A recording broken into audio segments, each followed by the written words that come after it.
Hello दोस्तों, स्वागत है फिर से आपका अपने चैनल पर।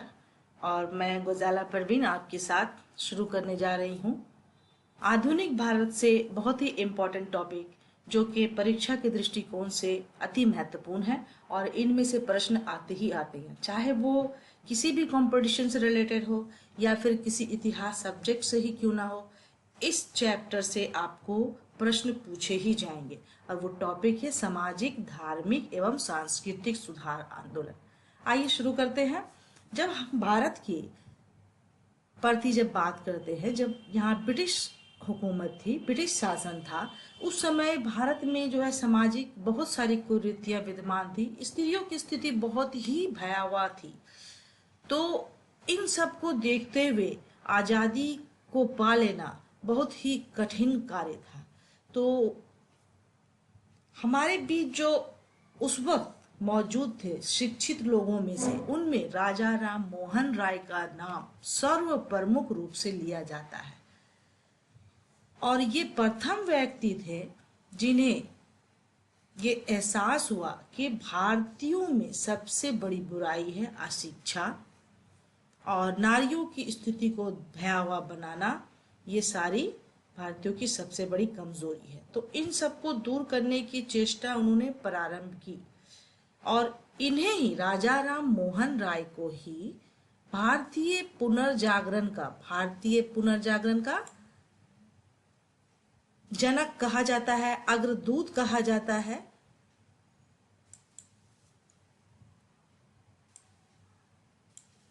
तो आप इनको भारतीय पुनर्जागरण का प्रमुख प्रवक्ता कह सकते हैं, जनक कह सकते हैं, अग्रदूत कह सकते हैं। और भारतीयों में नई ऊर्जा का संचार को प्रवाहित करने वाले प्रथम व्यक्ति राजा राम मोहन राय ही माने जाते हैं। राजा राम मोहन राय को भारत में सुधार आंदोलन तथा भारतीय राष्ट्रवाद का जनक कहा जाता है। क्यों? क्योंकि एक अशिक्षित व्यक्ति और शिक्षित व्यक्ति के राष्ट्रवाद में बहुत ही फर्क होता है। इसलिए किसी भी व्यक्ति के अंदर राष्ट्रवाद की भावना पूर्णतः समाहित तब होगी जब वो शिक्षित होगा। तो इसकी शुरुआत की थी राजा राम मोहन राय ने 1815 में आत्मीय सभा जैसी संस्था की स्थापना करके। पर आत्मीय सभा का नाम बाद में आता है, क्योंकि उसके बाद जो उन्होंने किया वो था 1828 में कैलकाटा में एक और संस्था की स्थापना करना। वो क्या था? वो था ब्रह्म समाज की स्थापना करना। ये इनका प्रमुख काम में आता, और इसी संस्था से इनकी सोच को व्यक्त किया जाता है। ये पाश्चात्य शिक्षा के बहुत ही बड़े समर्थक थे। पाश्चात्य शिक्षा के मतलब है कि अंग्रेजी शिक्षा के साथ ये भारत को आगे की ओर ले जाना चाहते थे। और उस वक्त जो है और भी एक पक्ष था जो ये चाहता था कि भारतीयों में जो है शिक्षा जो चले वो पूर्ण रूप से उनकी अपनी शिक्षा यानी वैदिक शिक्षा की तरफ हो और उसी के द्वारा ही आगे बढ़े। लेकिन राजा राम मोहन राय जानते थे कि हम विश्व के एक पटल पर तभी स्टैंड कर सकेंगे जब हम अंग्रेजी शिक्षा को साथ लेकर चलेंगे। तो इन्होंने इसका पुरजोर समर्थन किया। तो राजा राम का जो है सर्व प्रमुख संस्था की स्थापना 1815 में आत्मीय सभा है, 1828 में ब्रह्म समाज की स्थापना है। उसके बाद ये ब्रह्म समाज किस चीज पर बेस था? ये बेस था या उसका जो सिद्धांत था वो था एक ईश्वरवाद। एक ईश्वरवाद का मतलब है कि इन्होंने क्या कहा कि ईश्वर सिर्फ एक ही होता है और एक ही है। तो इतने सारे जो कर्म कांड और अन्य जो भी चीज जो हिंदू समाज में व्याप्त हो गई थी, जो अपनी मूल से भटक गए थे, जिसकी शिक्षा वेदों में दी गई है, तो ये उस ओर भारतीयों को वापस लाकर ऊर्जा का पुनर्संचार करना चाह रहे थे। और उन्होंने अपनी बातों को रखा अपनी पत्रिका संवाद कौमुदी के द्वारा,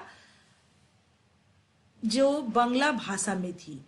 और मिरातुल अखबार जो कि फारसी भाषा में थी। फारसी भाषा में क्यों? क्योंकि उस वक्त जो है मुगल बादशाह सत्ता में विराजमान था और फारसी उस वक्त का सरकारी भाषा था।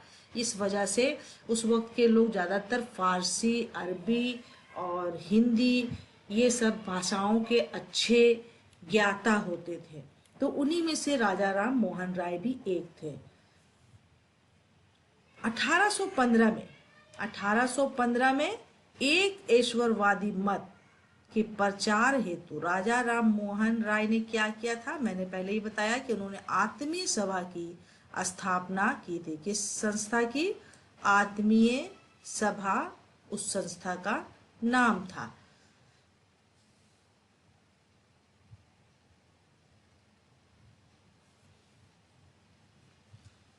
और ब्रह्म समाज के विचारों को लेकर 1865 कब? 1865 में केशव चंद्र सेन व देवेंद्र नाथ टैगोर उनके जो है साथ कार्य करने वाले उनके एक मत विचारक व्यक्ति जो थे, उनके मध्य क्या हुआ? केशव चंद्र सेन व देवेंद्र नाथ टैगोर के मध्य क्या हो गई?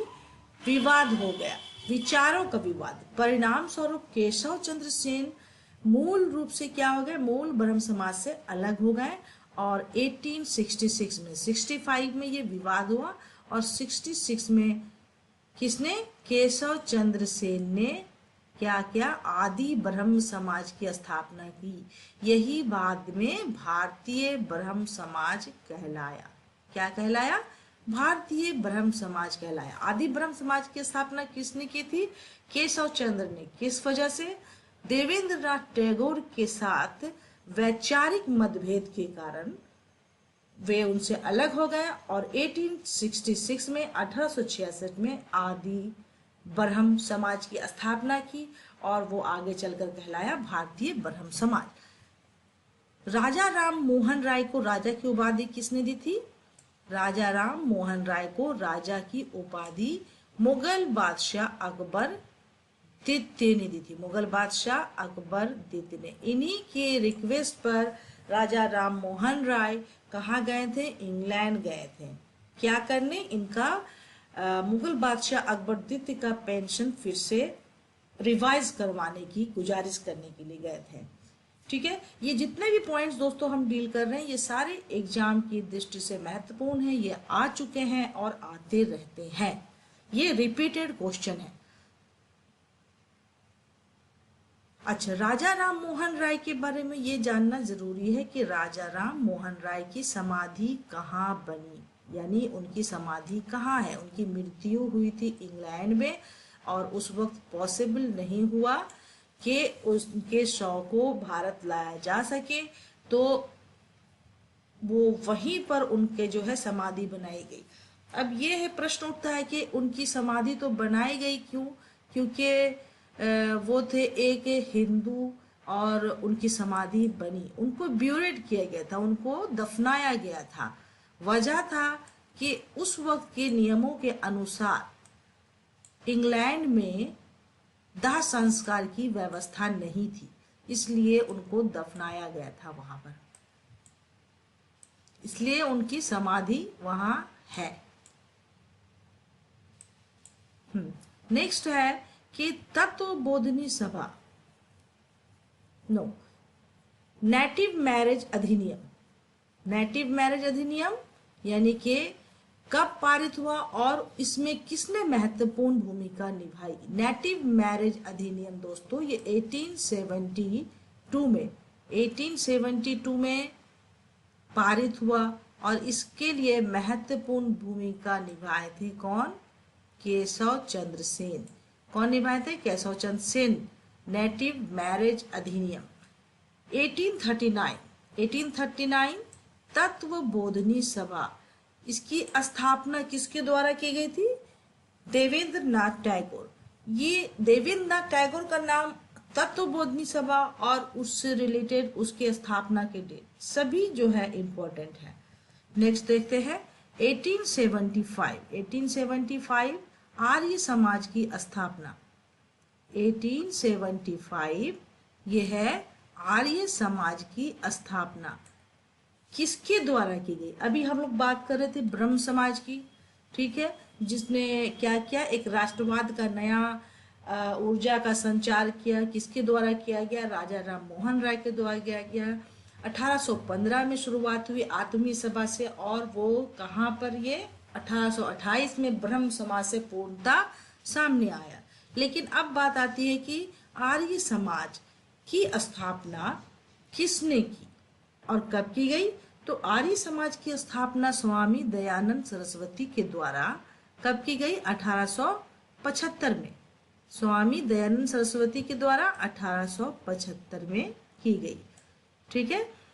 अच्छा, आर्य समाज का जो है क्या था, उनका एक नारा था कि वेदों की ओर लौटो।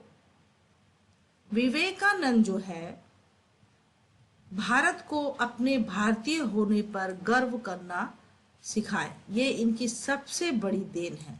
उन्होंने भारतीयों को कहा कि इधर जितनी भी आप जो कर्म कांड या फिर जितने भी आपके अनुचित कार्य जो धर्म में समाहित हो गए उन सबको बंद कर दीजिए, आप वही करिए जो कि वेद हमें बताते हैं। तो स्वामी दयानंद सरस्वती ने वेदों की ओर लौटने का आह्वान किया। दयानंद सरस्वती उन्होंने क्या किया, सत्यार्थ प्रकाश, कौन सी पुस्तक निकाली, सत्यार्थ प्रकाश नामक पुस्तक निकाली। और वो किस भाषा में थी, वो संस्कृत भाषा में थी।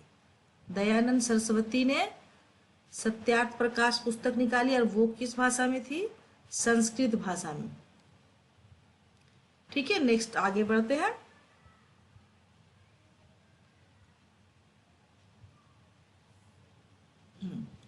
अगला क्वेश्चन है, आपको इस तरह से एग्जाम में देखने को मिलेगा कि किस समाज सुधारक को भारत का मार्टिन लूथर किंग कहा जाता है। किस समाज सुधारक को भारत का मार्टिन लूथर या भारत का मार्टिन लूथर किंग कहा जाता है। तो ये होंगे दयानंद सरस्वती। अगला आपका पॉइंट होगा कि सर्वप्रथम स्वराज शब्द का प्रयोग किसने किया। सर्वप्रथम स्वराज शब्द का प्रयोग किसने किया, तो स्वामी दयानंद सरस्वती ने स्वराज शब्द का प्रयोग किया।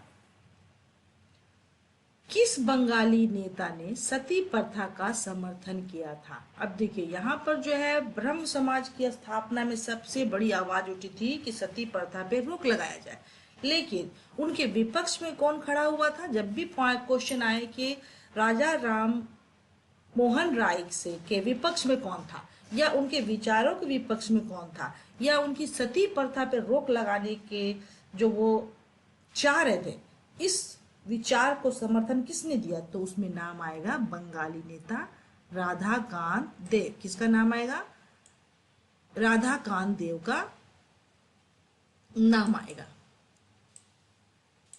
ओके,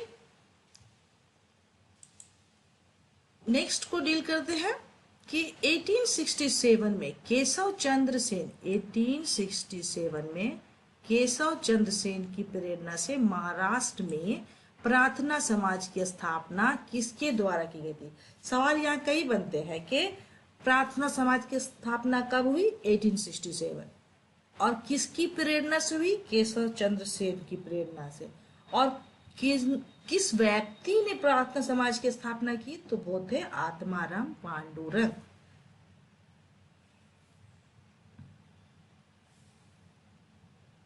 अगला जो हमारा पॉइंट है कि किस एक समाज सुधारक को महाराष्ट्र का, किस एक समाज सुधारक को महाराष्ट्र का सुकरात कहा जाता है। महाराष्ट्र का सबसे बड़ी बात की वहां समाज सुधारक वगैरह ना लगाकर ये भी पूछा जाए कि महाराष्ट्र का सुकरात किन्हें कहा जाता है। महाराष्ट्र का सुकरात तो महादेव गोविंद रानाडे, महादेव गोविंद रानाडे को महाराष्ट्र का सुकरात कहा जाता है।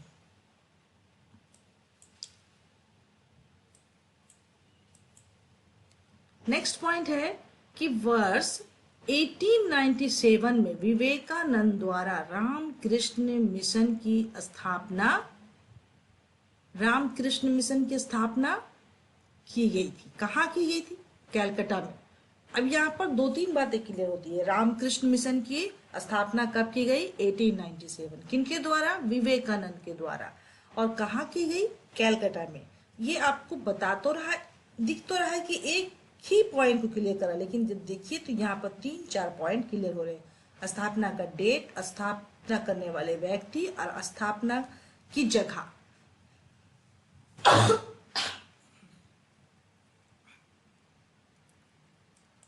सॉरी,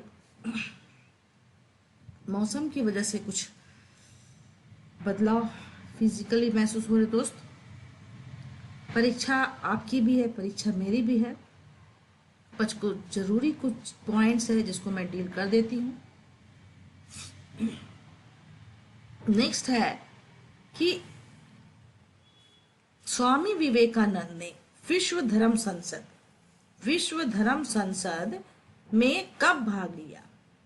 ये विश्व धर्म संसद का क्वेश्चन रिपीट बहुत बार हुआ है। ये याद रखने वाली बात है कि विश्व धर्म संसद जो है वो शिकागो में हुआ, शिकागो में। और कब हुआ? 1893 में। और उसमें भाग किसने लिया था? स्वामी विवेकानंद ने। यहाँ कंफ्यूजन जो आपको अगर हो सकती है तो दयानंद और विवेकानंद में, तो इसमें से याद रखिएगा कि दयानंद जो है और विवेकानंद दोनों में फर्क है। दयानंद ने क्या किया था, इसको बढ़िया से आप क्लियर कर लीजिए कि दयानंद जो है, देखिए यहाँ पर राजा राम मोहन राय ब्रह्म समाज, आर्य समाज दयानंद। अच्छा, विवेकानंद का क्या था? रामकृष्ण मिशन। विवेकानंद रामकृष्ण मिशन। और यहाँ पर जो है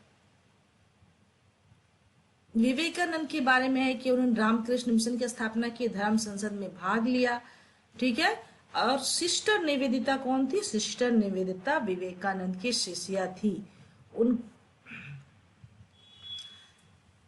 किसकी शिष्या थी? विवेकानंद की। और विवेकानंद जो है, स्वामी विवेकानंद कब भाग लिए थे? 1893 में। सिस्टर निवेदिता के बारे में जब भी पूछा जाएगा तो उनका फुल नेम था मार्गरेट नोवेल। 19वीं शताब्दी के उत्तरार्ध में नव हिंदूवाद क्या था? नव हिंदूवाद कोई नई चीज नहीं थी, बल्कि हिंदूवाद के अंदर जो बुराई व्याप्त हो गई थी उनको दूर कर, मतलब लोगों को अपने धर्म की ओर अग्रसर कराना ही नव हिंदूवाद था। और उसके सर्वश्रेष्ठ प्रतिनिधि, सर्वश्रेष्ठ मतलब जिन्होंने पुरजोर समर्थन किया कि हिंदू जो है किसी भी धर्म में, ईसाई में या फिर मुसलमान में, किसी भी धर्म में कन्वर्ट ना हो करके अपने धर्म को अपनाए और इसी को माने। बस उसके अंदर जो बहुत सारी स्ट्रिक्टनेस या बहुत सारे उनको मानने में, फॉलो करने में दिक्कतें होने लगी थी, तो उन सबको दूर करे और जो मूल है धर्म का उसको माने। न्यूयॉर्क में थियोसॉफिकल सोसाइटी पे आते हैं कि थियोसॉफिकल सोसाइटी की स्थापना किस वर्ष की गई? 1875 में। कहाँ की गई? न्यूयॉर्क में। और भारत में थियोसॉफिकल सोसाइटी की स्थापना हुई थी तो उसका मुख्यालय कहाँ था? वो था मद्रास में। मद्रास में कहाँ? अडियार नामक स्थान में। अच्छा, किसके प्रयत्नों से भारत में थियोसॉफिकल सोसाइटी की स्थापना हुई? तो भारत में थियोसॉफिकल सोसाइटी की स्थापना एनी बेसेंट के प्रयत्नों से हुई। किसके प्रयत्नों से? एनी बेसेंट के प्रयत्नों से हुई। एनी बेसेंट कौन थी? एनी बेसेंट राष्ट्रीय कांग्रेस की प्रथम महिला अध्यक्ष। यंग बंगाल आंदोलन, इनका भी नाम बहुत ही प्रमुखता से लिया जाता है कि यंग बंगाल आंदोलन का जो है प्रवर्तक कौन थे? तो हेनरी विवियन डेरोजे। या किन्होंने चलाया? तो हेनरी विवियन डेरोजे। और ये हेनरी विवियन डेरोजे कलकत्ता के हिंदू कॉलेज के प्रिंसिपल थे। और जब इन्होंने अपनी विचारधारा को यानी नव हिंदूवाद का समर्थन कर उसमें जो है उसकी बुराई को दूर कर आगे बढ़ाने की कोशिश की। तो जितने भी ऑर्थोडॉक्स हिंदू थे तो वो क्या हुए, इनके विचारधारा से वो इसके अगेंस्ट हो गए और इनको बाहर कर दिया। तब इन्होंने यंग बंगाल आंदोलन का क्या किया, संगठन किया। इसी दौरान उसी काल में एक और आंदोलन तीव्र था, वो था विधवा पुनर्विवाह। हिंदू समाज में विधवाओं को दोबारा विवाह करने की अनुमति नहीं थी, पर इनका समर्थन किया सभी राष्ट्रवादी शिक्षित लोगों ने, रूढ़िवादी नहीं, राष्ट्रवादी शिक्षित लोगों ने। ऐसे राष्ट्रवादी भी थे जो रूढ़िवादी भी थे, शिक्षित भी थे, लेकिन वो रूढ़िवाद और नव हिंदूवाद दोनों में फर्क हो जाता है। अब यहाँ पर है कि विधवा पुनर्विवाह के लिए सबसे सार्थक कार्य या प्रयास किसने किया, तो वो थे ईश्वर चंद्र विद्यासागर। कौन थे वो? ईश्वर चंद्र विद्यासागर। इनका नाम प्रमुखता से लिया जाता है। इनके बारे में 1851 में दादा भाई नौरोजी और नौरोजी फरदोंजी, एस.एन. बंगाली, R.K. कामा के सहयोग से क्या हुआ था, रहनुमाई माजद्यान सभा की गठन किया गया। सभा के संदेश को पारसी समाज तक पहुंचाने के उद्देश्य से एक पत्रिका निकाली गई। कौन सी पत्रिका?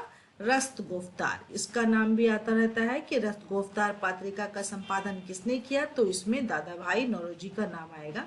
हालांकि यहाँ 3-4 लोगों के नाम हैं, लेकिन जो सर्वप्रमुख थे वो दादा भाई नौरोजी थे। दलित जातियों के कल्याण के लिए ज्योतिबा फूले ने, यानी इस प्रश्न में, इस लाइन में ये छुपा है कि सत्यशोधक समाज की स्थापना किसने की? सत्यशोधक समाज की स्थापना ज्योतिबा फूले ने की। और कब की? 1873 में। कब की? 1873 में। तो दोस्तों यहीं तक रखते हैं। जो भी